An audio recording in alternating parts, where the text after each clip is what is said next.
जय हिंद साथियों। और जय हिंद मेरे उस साथी के लिए भी जिसने मुझे व्हाट्सएप पर मैसेज किया था कि मैं भी सर ग्रामर पढ़ना चाहता हूं और मेरे काफी दोस्त ऐसे हैं जो ग्रामर से वंचित हैं। अब हम उसी के बारे में बात करने जा रहे हैं। तो मेरे साथी, जो मैंने पहले वीडियो बनाई थी, आप डिस्क्रिप्शन में उसका लिंक है, उसे टच करके उस वीडियो पर पहुंच जाओ ताकि आपको सारा बेसिक देखने को मिले। अब मैं इस सवाल में इस उस वीडियो में मैंने ये बताया था कि मैं आने वाली वीडियो में SEIS बताऊंगा, SEIS का यूज कहाँ होता है। मोस्टली ये चीज बच्चों की समझ में नहीं आ पाती स्कूल में, क्योंकि कुछ टीचर ऐसे हैं जो नहीं बताते खोल के जो है। लेकिन मैं सारी बात बताने के लिए यहाँ रेडी हूँ, क्योंकि मैं यहाँ एक एक बारीक से बारीक पर्सन भी उठाता हूँ अपनी वीडियो में, और सब चीज में जो है ना यहाँ पे फॉलो करके चलता हूँ। तो साथियों, ज्यादातर SEIS का जो यूज होता है वो एक वचन कर्ता वाले वाक्य में होता है। एक वचन कर्ता मतलब जहां सब्जेक्ट क्या होता है, एक वचन होता है। ठीक है। अब हमने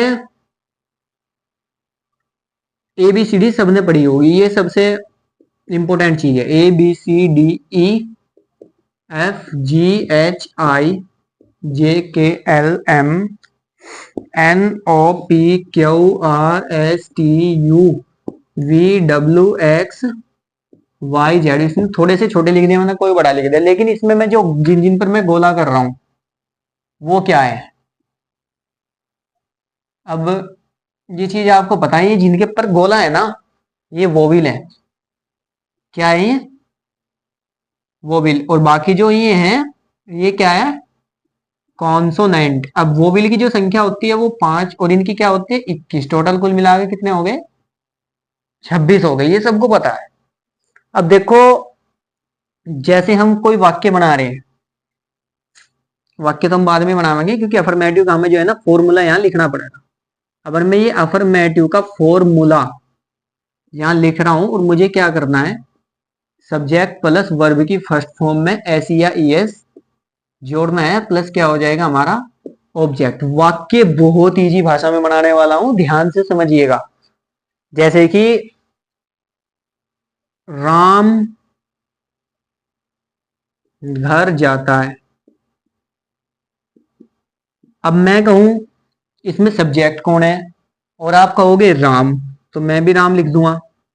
हमें बस वही करना है जो हमारा फॉर्मूला में कह रहा है। जैसे हम गणित में सूत्र के अकॉर्डिंग सब काम करते हैं, जो सूत्र कहते हैं वो लिखते हैं, जो सूत्र कहते हैं वो लगाते हैं। ऐसे ही हमें ग्रामर में करना है, तो हम अच्छे हैं। देखिए, सब्जेक्ट पूछा है तो सब्जेक्ट हमने लिख दिया राम। क्रिया क्या कर रहा है? वो जा रहा है। तो जाने को इंग्लिश में क्या कहते हैं हम?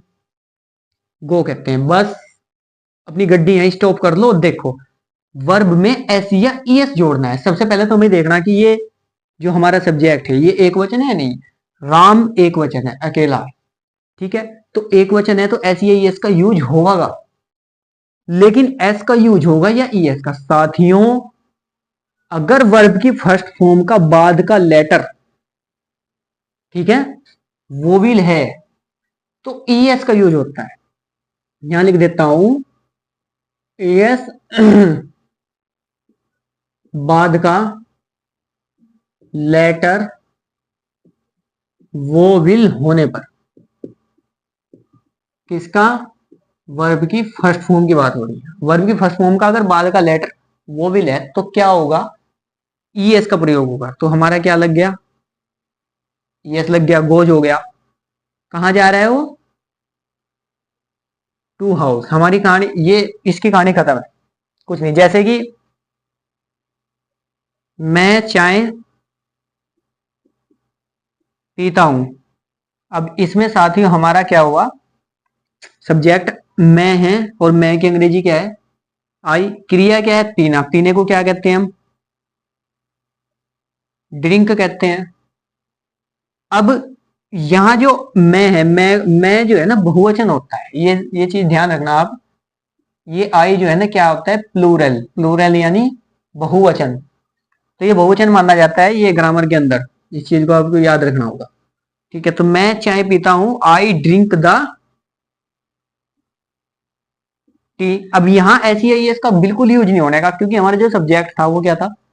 प्लूरल था। अब इस चीज को आप नोट करो फटाफट। उसके बाद चलते हैं नेक्स्ट वाक्य की तरफ।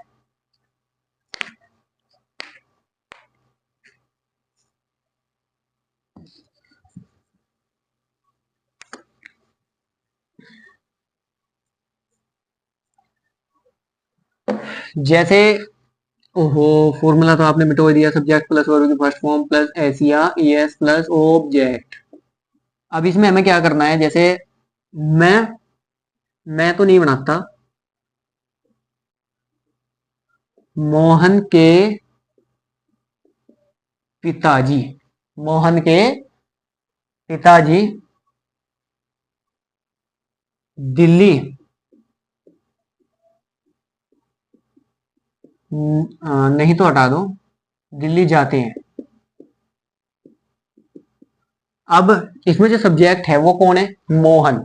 अब तुम कहोगे सबसे शुरू का मोहन सब्जेक्ट है, लेकिन नहीं, बात हो रही है मोहन के पिताजी की, तो मोहन के पिताजी पूरा ही क्या है, सब्जेक्ट है। मतलब इसे इंग्लिश में हम लिख देंगे मोहन्स फादर। इस एस का मतलब का है, मोहन के पिताजी। उसके बाद क्रिया देखते हैं, जाना। और जाने को अंग्रेजी में क्या कहते हैं, वो एस लेगा या ई एस लेगा।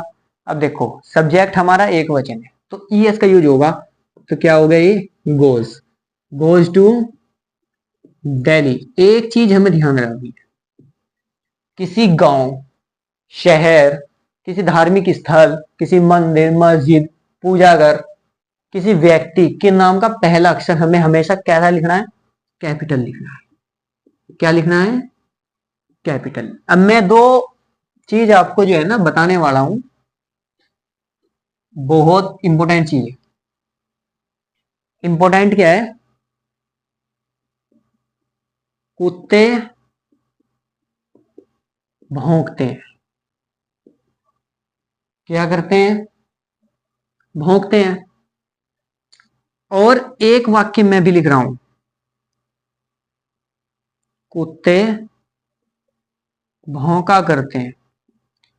और पेपर में कभी भी टेंस नहीं आएंगे, ट्रांसलेशन आएगी, और ट्रांसलेशन में ऐसे टेंस आते हैं। देखो मेरी बात सुनो, इस टेंस में हमारी आदत है और क्या है, गुण है, बस थोड़ा सा डिफरेंट है और कुछ नहीं। कुत्ते भौंकते हैं, तो सब्जेक्ट कौन हुआ, कुत्ते, तो इसे हम क्या लिख देंगे, द डॉग्स। लिख दिया, इस डी को चाहे छोटा बना लो कोई दिक्कत नहीं, द डॉग्स। उसके बाद क्या लिखेंगे हम, बार्क्स। ध्यान से समझना, द डॉग्स बार्क्स, क्योंकि भौंकने को इंग्लिश में कहते हैं बार्क, एस लग गया, ठीक है, इतना समझ में आ गया। उसके बाद कुत्ते भौंका करते हैं। अब यहाँ कुत्ते भौंकते हैं तो काम हो गया, कुत्ते भौंका करते हैं मतलब वे भौंकते ही हैं, ठीक है, बात समझ में आ गई होगी। कुत्ते भौंका करते हैं इसका मतलब है भौंकते ही हैं, वे ची ची मी मी नहीं करते, तो भौंका करते हैं, ठीक है, ये आदत होगी। अब आदत में हमेशा कभी भी सब्जेक्ट के सामने दा नहीं लगता, तो यहां लिख देंगे हम डॉग्स बार्क। ये हमें करना है, इतना समझ में आ गया होगा। बस ये इन सेंटेंसों का हमें क्या करना है, यूज करना है। अब चलते हैं हम, अब थोड़ी सी हमें चर्चा करते हैं एक वचन और बहुवचन सब्जेक्ट के बारे में। मतलब कौन कौन से सब्जेक्ट एक वचन होंगे। सब्जेक्ट हमारा दो प्रकार का होता है, एक तो हमारा होता है सिंगुलर, और एक हमारा होता है प्लूरल।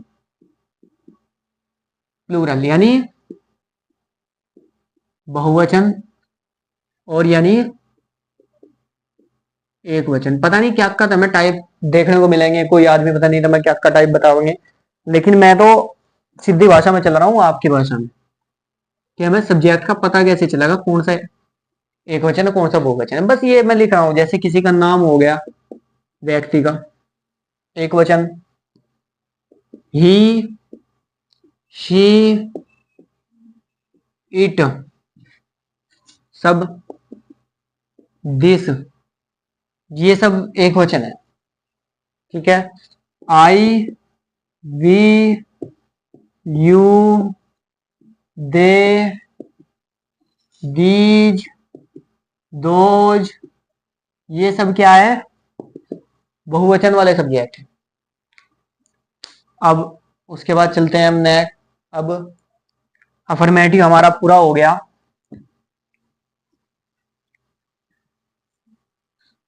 अब देखो सुनो मेरी बात, अब आपको एक्सरसाइज बनानी बहुत ज्यादा जरूरी है।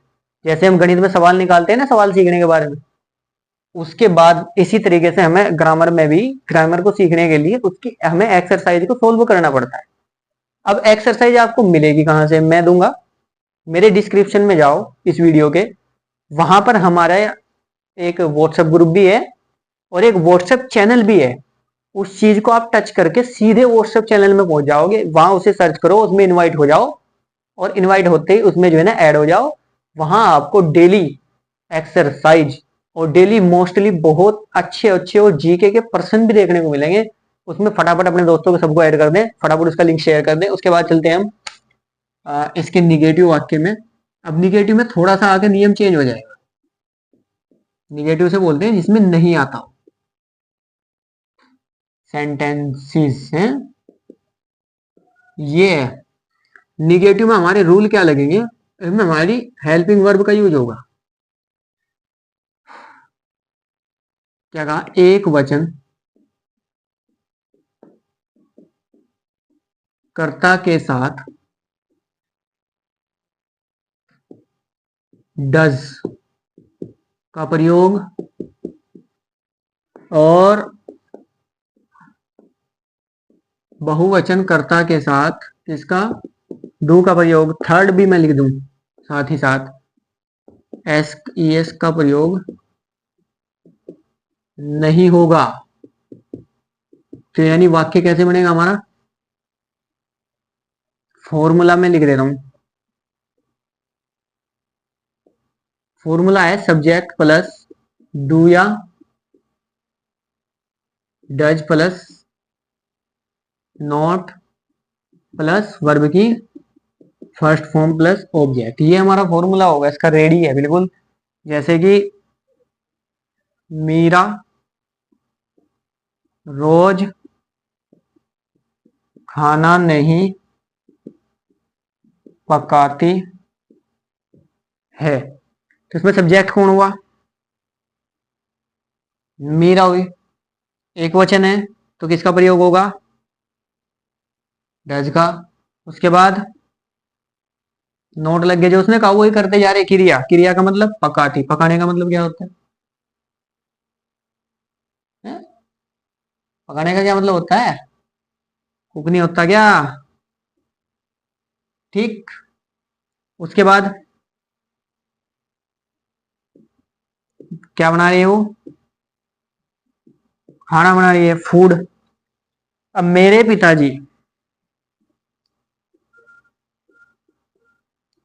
पिताजी रोज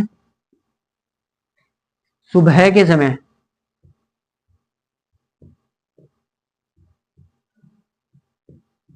स्नान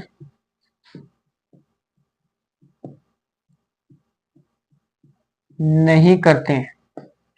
अब वाक्य थोड़ा सा बड़ा हो गया लेकिन हमें बिल्कुल भी घबराना है। सब्जेक्ट कौन हुआ? मेरे पिताजी, यानी माई फादर। उसके बाद एक वचन है बिल्कुल, तो किसका यूज होगा? Does not. उसके बाद क्रिया, स्नान करते, स्नान करने का मतलब होता है बात। अब ऐसी आई इसका यूज नहीं हो रहा है बिल्कुल भी। उसके बाद है सुबह के समय, बात कर रहे हो मतलब नहा रहे, कब नहाते हैं? सुबह के समय ना, मॉर्निंग टाइम। मॉर्निंग टाइम रोज यानी डेली। तो साथियों बात तो वही है छोटी सी। व्हाट्सएप चैनल है, व्हाट्सएप ग्रुप है, उसमें भी आप सभी जुड़ जाइए ताकि वहां आपको सभी एक्सरसाइज देखने को मिले। सभी अपने दोस्तों को शेयर कीजिए, लाइक कीजिए, कमेंट कीजिए। नहीं समझ में आता कमेंट कीजिए, व्हाट्सएप ग्रुप में आ जाइए, व्हाट्सएप चैनल पर आ जाइए, यूट्यूब चैनल पर आ जाइए, धुआं उठा दीजिए बिल्कुल।